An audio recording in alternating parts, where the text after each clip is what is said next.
देखो भाई vector algebra इस बच्चे के पास साइंस स्ट्रीम में रही है, उसने तो वेक्टर अलजेब्रा पढ़ लिया है ना। पर नहीं रही। देखो क्या मतलब है इसका, सबसे पहले आप जानो स्केलर क्या होता है। एक क्वांटिटी हैविंग ओनली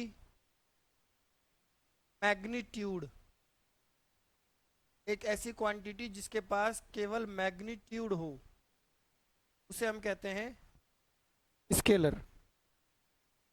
और वेक्टर किसे कहते हैं? एक quantity having magnitude as well as direction, एक ऐसी क्वांटिटी जिसके पास मैग्नीट्यूड भी हो और डायरेक्शन भी हो। जैसे मान लो मैंने बोला कि मुझे 5 किलोमीटर जाना है। मुझे कितना जाना है? 5 किलोमीटर। अब मैंने ये नहीं बताया कि 5 किलोमीटर जाना कहाँ है, किस तरफ जाना है। केवल मेरे पास एक मैग्नीट्यूड है, केवल मेरे पास एक मैग्नीट्यूड है, मेरे पास कोई डायरेक्शन नहीं है, तो ये एक स्केलर क्वांटिटी हो गई। लेकिन अगर मैंने बोला कि मुझे 5 किलोमीटर ईस्ट की तरफ जाना है, ईस्ट की तरफ 5 किलोमीटर कहाँ जाना है? ईस्ट। तो फिर मेरे हिसाब से क्या हो जाएगी? ये वेक्टर क्वांटिटी हो जाएगी, क्योंकि इसमें मेरे पास डायरेक्शन भी है, मुझे पता है कि मुझे किस तरफ जाना है। तो मैंने बताया कि वेक्टर उस क्वांटिटी को कहते हैं जिसमें मैग्नीट्यूड भी हो और डायरेक्शन भी हो। स्केलर उस क्वांटिटी को कहते हैं जिसमें केवल मैग्नीट्यूड हो, जिसमें केवल मैग्नीट्यूड हो। अब आप फिर से समझेंगे। एक वर्ड आता है डिस्टेंस,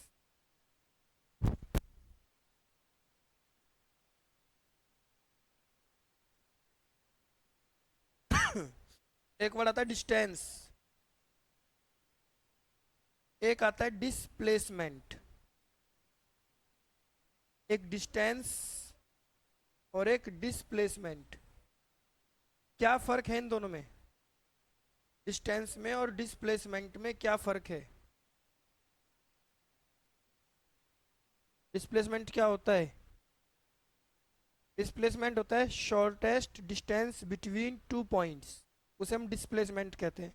मतलब कि डिस्प्लेसमेंट में हमारे पास डायरेक्शन होती है, डिस्प्लेसमेंट में हमारे पास डायरेक्शन होती है। जैसे मान लो मुझे इस बिंदु से इस बिंदु तक जाना है और मैं ऐसे गया, ऐसे ऐसे, तो ये था मेरा डिस्टेंस।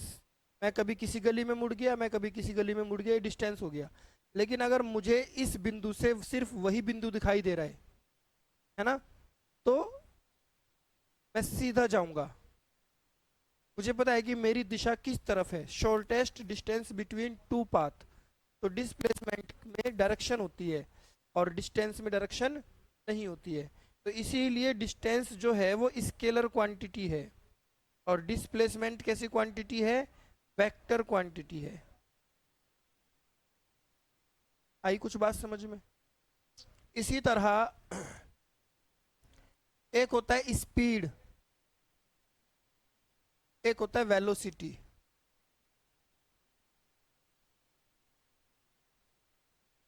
क्या फर्क है इन दोनों में, स्पीड में और वेलोसिटी में? अच्छा, क्या होता है स्पीड?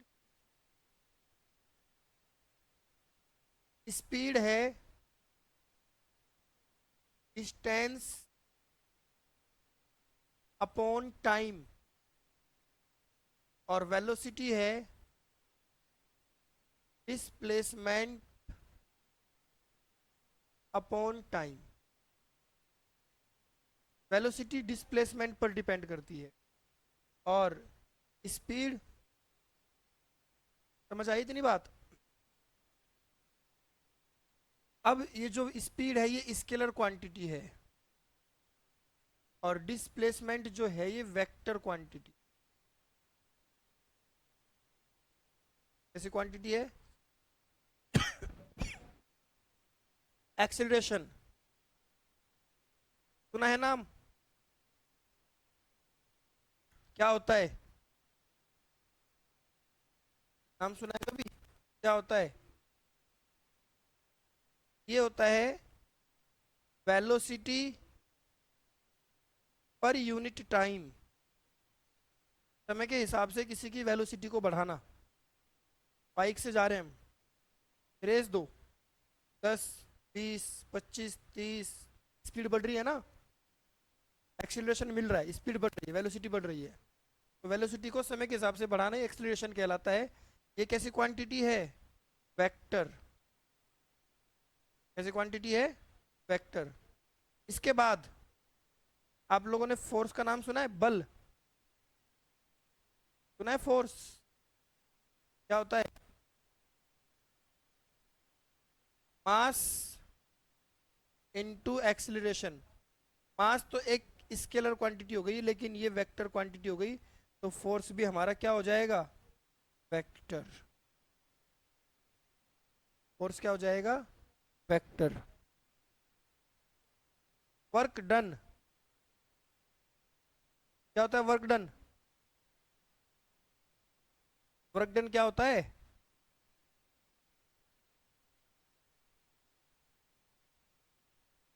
वर्क डन होता है force into displacement. Force into displacement, ये वर्क डन है। फोर्स भी वेक्टर क्वांटिटी है, डिस्प्लेसमेंट भी वेक्टर क्वांटिटी है, लेकिन मैं आप लोगों से जानना चाहता हूं कि वर्क डन कैसी क्वांटिटी है? स्केलर या वेक्टर? क्यों?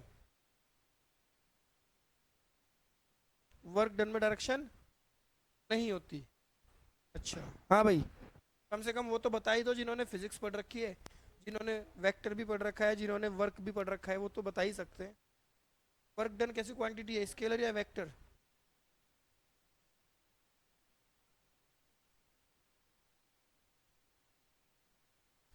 ये स्केलर क्वांटिटी है। ये स्केलर इसलिए है क्योंकि यहाँ फोर्स में और डिस्प्लेसमेंट में डॉट प्रोडक्ट है, और दो वेक्टर के बीच डॉट प्रोडक्ट उसको स्केलर बना देते हैं।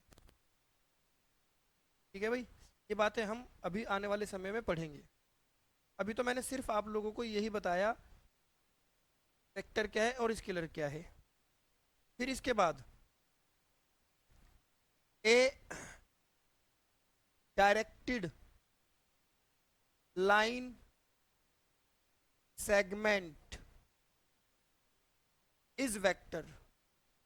एक directed line segment, directed line segment का मतलब होता है एक लाइन का ऐसा हिस्सा जिसके पास डायरेक्शन हो, उसको हम वेक्टर कहते हैं। जैसे मान लो ये एक लाइन सेगमेंट है, हम ए से चले बी तक, लेकिन इसके पास एक डायरेक्शन है ए से बी, हम इसे क्या कहेंगे? कि ये एक वेक्टर है। समझ आई इतनी बात? ये एक वेक्टर है। एक directed line segment is called vector, हम इसे वेक्टर कहते हैं।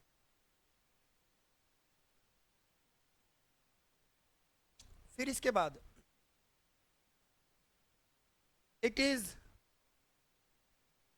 डिनोटेड बाय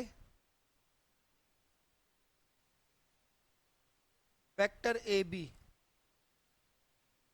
या वेक्टर ए। हम इसे वेक्टर ए बी से या वेक्टर ए से डिनोट करते हैं।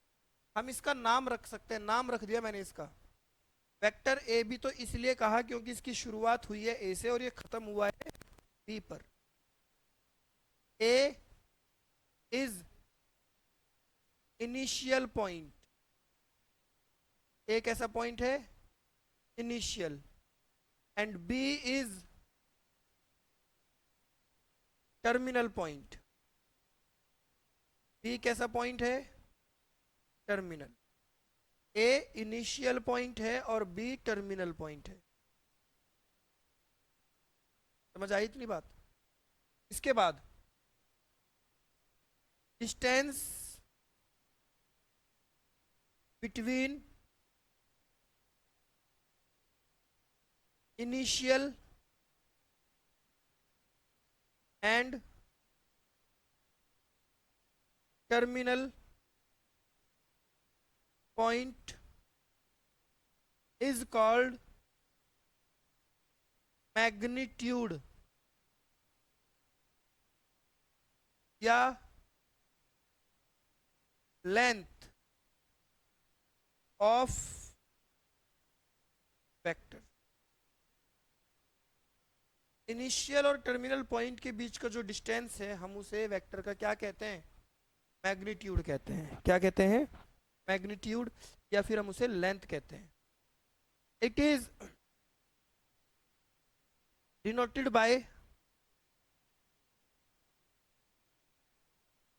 मैग्नीट्यूड ऑफ ए, ऐसे, या magnitude of vector A. Vector A B का मैग्नीट्यूड या वेक्टर ए का मैग्नीट्यूड, हम इसको इस तरीके से डिनोट कर देते हैं।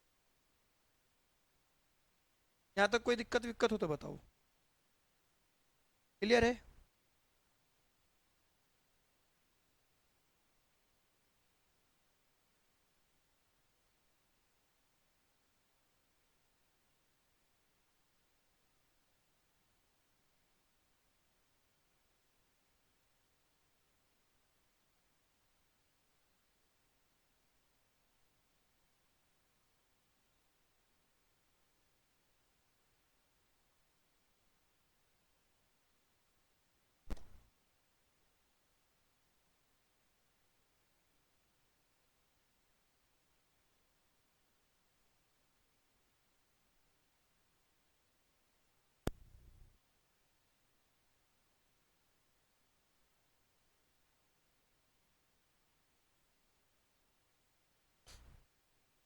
Distance between initial and terminal point हम क्या कहते हैं?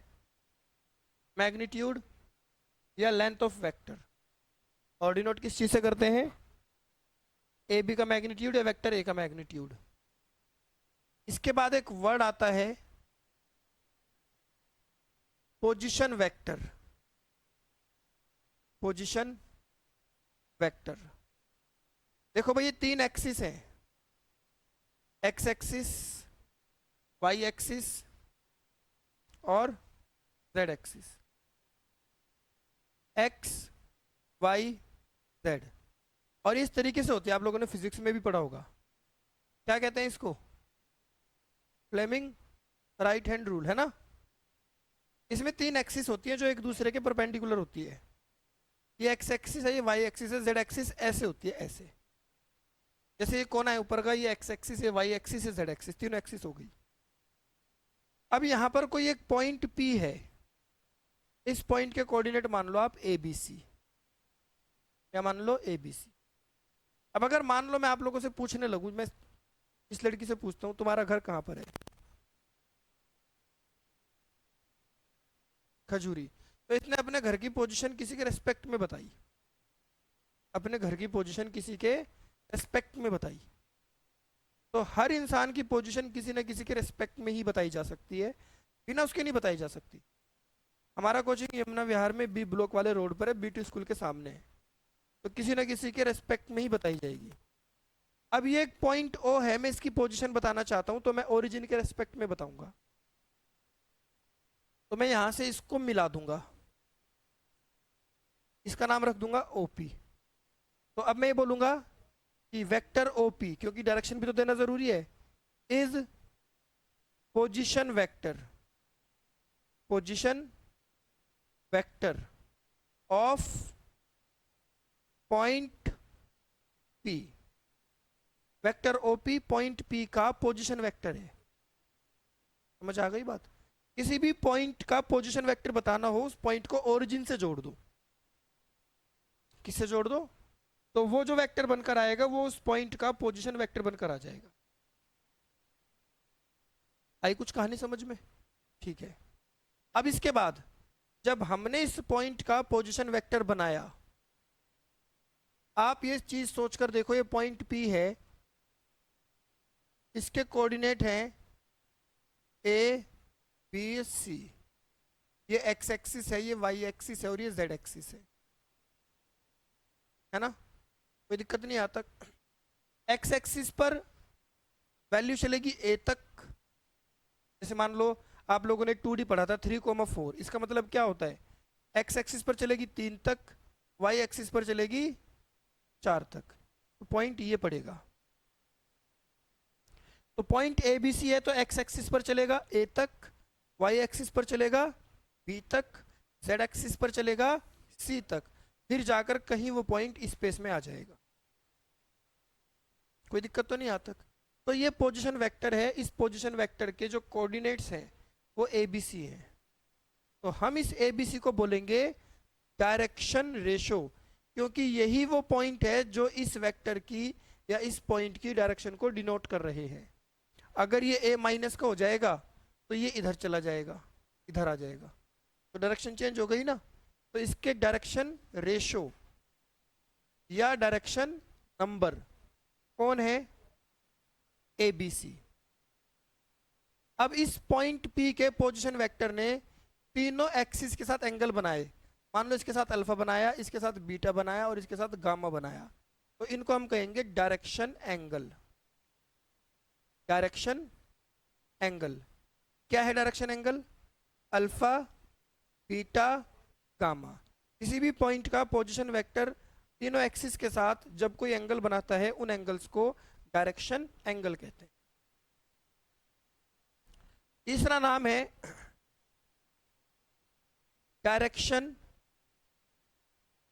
Cosine. Direction cosine, direction cosine होते हैं cosine of angles, cos alpha, cos beta, cos gamma, ये डायरेक्शन कोसाइन है। ये क्या है? और हम इनको एल से, एम से और एन से डिनोट करते हैं। किससे डिनोट करते हैं? एल एम एन से। इनमें एक रिलेशन होता है, इस रिलेशन को भी आप बाद में पढ़ोगे, अभी से जान लो, काम आएगा। L square plus M square plus N square बराबर क्या होता है? 1 होता है। क्या होता है? 1। वैसे अगर मान लो मुझे कोई पॉइंट दे रखा है पी एक्स वाई जेड, ये ओरिजिन हो गया, और मुझे इसके डायरेक्शन कोसाइन निकालने हैं। मेरे पास इसका एक और भी फॉर्मूला है, पर ये चीजें आप लोग इन फ्यूचर पढ़ेंगे इस चैप्टर में। और जिसको वेक्टर नहीं आता ना, उसको 3D नहीं आ सकता। वेक्टर का ही extra version, extended version 3D है। L X upon under root X square plus Y square plus Z square. M Y upon under root X square plus Y square plus Z square. N Z upon under root X square plus Y square plus Z square. समझ आई बात? Direction को sign हम ऐसे भी निकाल सकते। अगला नाम है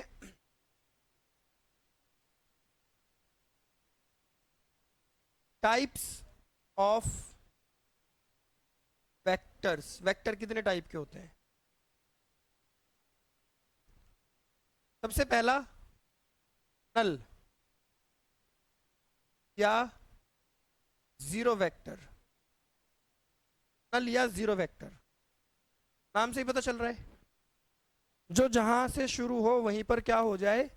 खत्म हो जाए। जिसका मैग्नीट्यूड क्या हो? जीरो हो, मतलब जिसकी लेंथ जीरो हो, तो नल वेक्टर उसे कहते हैं जिसका मैग्नीट्यूड जीरो हो। हैविंग मैग्नीट्यूड जीरो या having same initial and terminal point.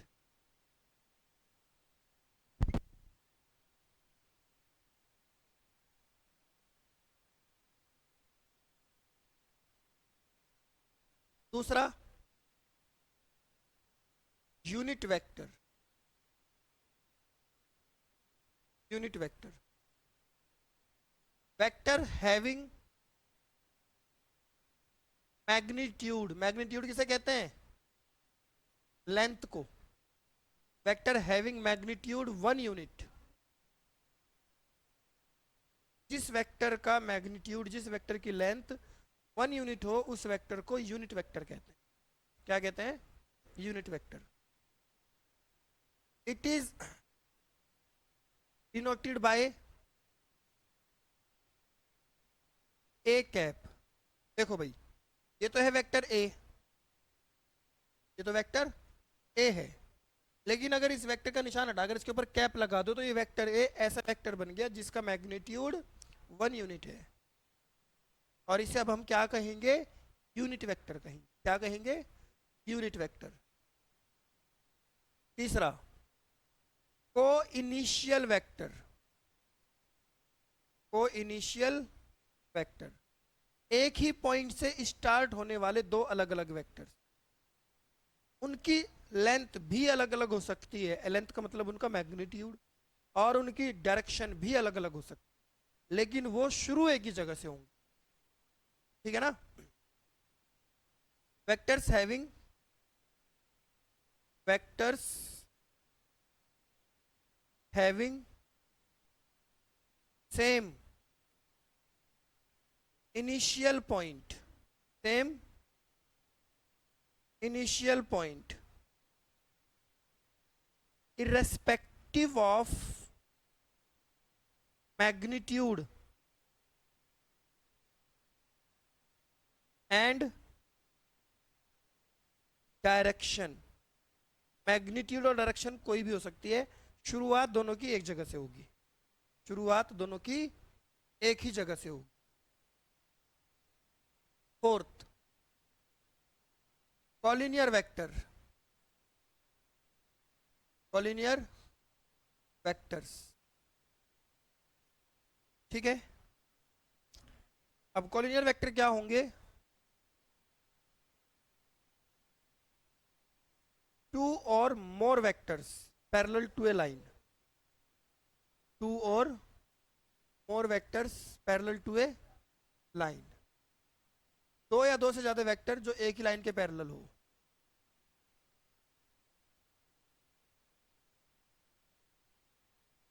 जैसे मान लो एक लाइन है, अब इसके पैरेलल एक वेक्टर तो ये हो गया और एक ये हो गया, मतलब एक तरीके से हम कह सकते हैं कि पैरेलल वेक्टर्स, पैरेलल वेक्टर जो होंगे वो कॉलिनियर भी कहलाते हैं। अभी तक हम लोग पैरेलल को कॉलिनियर को अलग अलग वर्ड माना करते थे, अब हमें सेम मानना है, पैरेलल ही कॉलिनियर है। बस फर्क इतना है, जो प्योरली पैरेलल होगा वो जहां खत्म होगा अगला वहां से शुरू नहीं होगा, अगला वहां से शुरू, लेकिन अगर अगला वहां से शुरू हो गया तो वो कॉलिनियर कहलाएगा। लेकिन ये पैरेलल भी है, ये पैरेलल भी है, कॉलिनियर पैरेलल भी है। कॉलिनियर देखो, पैरेलल ऐसे कॉलिनियर होते हैं जिनके बीच का डिस्टेंस जीरो, जिनके बीच में कोई गैप ही नहीं है, दूर है ही नहीं, लेकिन है ये पैरेलल भी। तो कॉलिनियर और पैरेलल एक ही बात है, याद रखना है पूरे वेक्टर में, पूरी 3D में दोनों का सेम फॉर्मूला चलेगा, सेम कंसेप्ट चलेगा।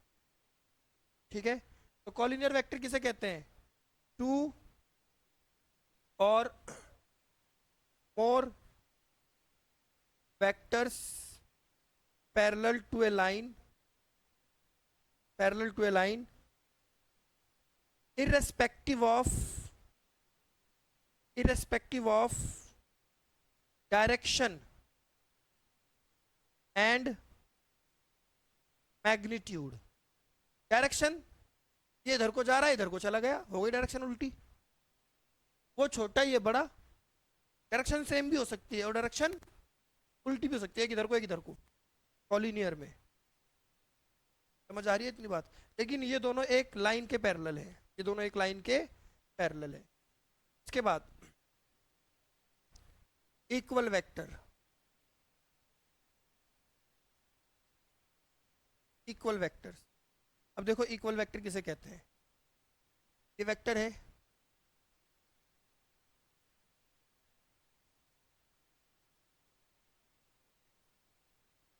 एक वेक्टर ये होगी। दोनों की डायरेक्शन भी सेम है, दोनों की लेंथ भी सेम है, लेकिन दोनों एक जगह से शुरू नहीं हो रहे हैं। इनिशियल पॉइंट सेम नहीं है, डायरेक्शन सेम है, vectors having same magnitude and direction irrespective of initial point. Initial point अलग अलग है। Sixth, negative of vector, negative of A vector. जैसे वेक्टर है, आपने बोला ये ए है और ये बी है, आपने कहा जी ये ए से बी जा रहा है, ए से कहाँ जा रहा है, बी। समझ में आ रही है बात? अगर आप इसको बी से ए लिख दो तो आपने इसका उल्टा कर दिया, इसको माइनस कर दिया। किसी की डायरेक्शन बदलने का मतलब है आपने उसका माइनस का निशान लगा दिया। Negative of A, negative of vector, direction बदलोगे तो उस पर कौन सा निशान आ जाएगा, नेगेटिव, माइनस का निशान। कितनी बातें समझ में आ गई? ये था वेक्टर का इंट्रोडक्शन। अब इस इंट्रोडक्शन को क्वेश्चन के हिसाब से आगे बढ़ाते हैं। देखो,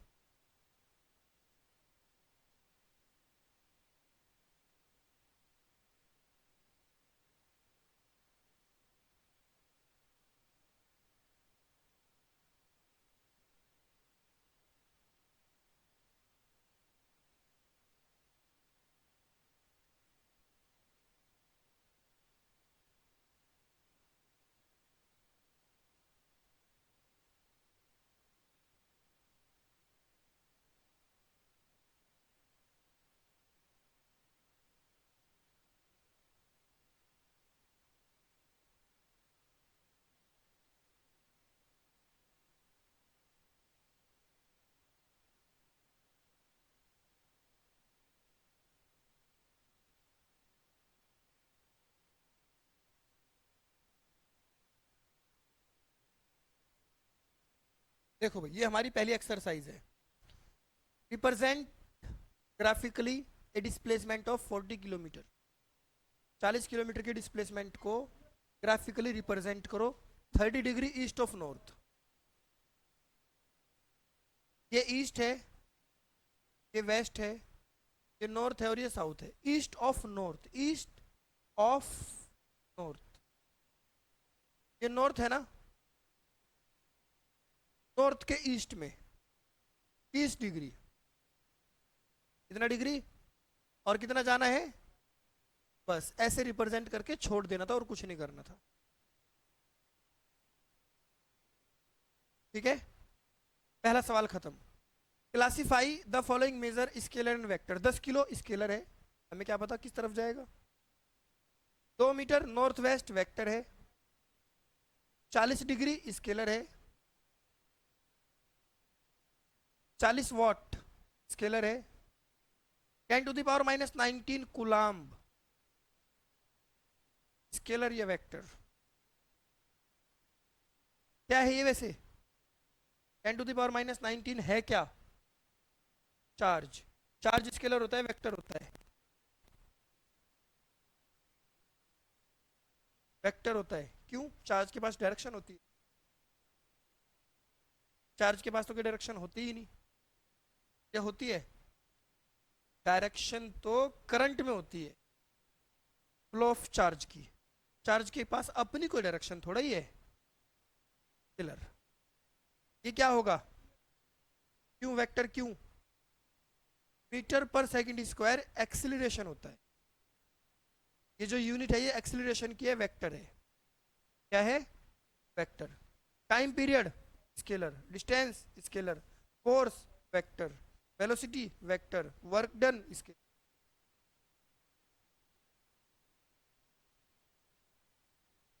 identify A square, identify the following vectors in figure. Following vector बताने। को इनिशियल, को इनिशियल कौन से है? देखो ये वाले हैं, यहां से चल रहे हैं, एक ए और एक डी, ये है को इनिशियल। कौन कौन से हैं? ए और डी इक्वल, लेंथ भी सेम, डायरेक्शन भी सेम, ये वाला और ये वाला, बी और डी, बी और collinear but not equal, collinear है, पैरेलल है, लेकिन डायरेक्शन अलग अलग होनी चाहिए क्योंकि इसने इक्वल के लिए मना कर दिया। ये रहा इधर, ये रहा इधर, ए और सी, ए और, answer the following as true false, vector A and vector minus A, भाई ए इधर को है, माइनस ए इधर को है, बात एक ही है, बस दिशा अलग हो गई ना। कॉलिनियर है, हाँ जी कॉलिनियर तो है ही है। कॉलिनियर में क्या होता है, पैरेलल होते हैं, दिशा अलग होती है, वही तो है ये। Two collinear vectors are equal in magnitude, दो कॉलिनियर वेक्टर हमेशा मैग्नीट्यूड में इक्वल होते हैं, नहीं, कॉलिनियर वेक्टर हमेशा मैग्नीट्यूड में इक्वल कहाँ होते हैं, देखो ये रहा, यहाँ देखो, ये रहे दो कॉलिनियर वेक्टर, ये रहे, ये रहा, है मैग्नीट्यूड में इक्वल, नहीं। फिर इसके बाद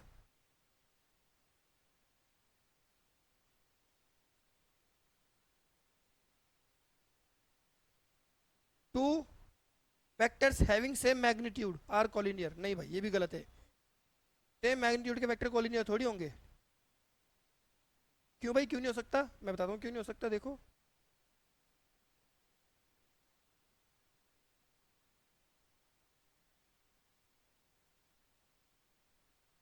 सेम मैग्नीट्यूड कॉलिनियर, एक ये रहा,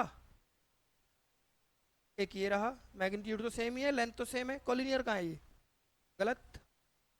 to collinear vectors having same magnitude, दो कॉलिनियर वेक्टर हो, मैग्नीट्यूड सेम हो, इक्वल होंगे नहीं, जब उनकी डायरेक्शन इक्वल होगी तभी तो इक्वल होंगे, जब उनकी डायरेक्शन इक्वल होगी तभी तो वो इक्वल होंगे, ये भी ठीक था और ये गलत था।